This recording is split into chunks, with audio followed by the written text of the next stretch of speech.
आगामी मुंबई महापालिका निवडणुकीत भाजप 35 वर्षांखालील तरुणांना 40% तिकीट देणार।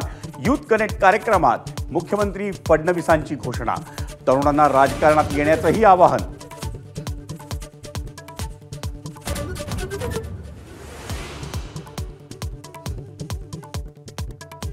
ठाकरेंची शिवसेना आणि मनसेच्या शिष्टमंडळानं घेतली राज्य निवडणूक आयुक्तांची भेट। प्रारूप मतदार याद्यांमध्ये हरकती नोंदवण्यासाठी 21 दिवसांची मुदत देण्याची मागणी। मागण्या मान्य न झाल्यास रस्त्यावर उतरण्याचाही इशारा।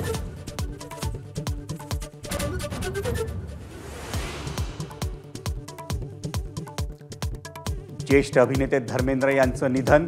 वयाच्या 89व्या वर्षी घेतला अखेरचा श्वास। मुंबईतल्या विलेपार्लेच्या स्मशानभूमीत अंत्यसंस्कार।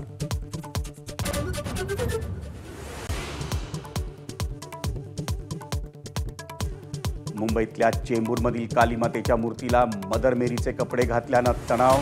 पुजारी रमेश योगेश्वरला 2 दिवसांची पोलीस कोठडी। धर्मांतराचा डाव असल्याचा हिंदुत्ववादी संघटनांचा आरोप।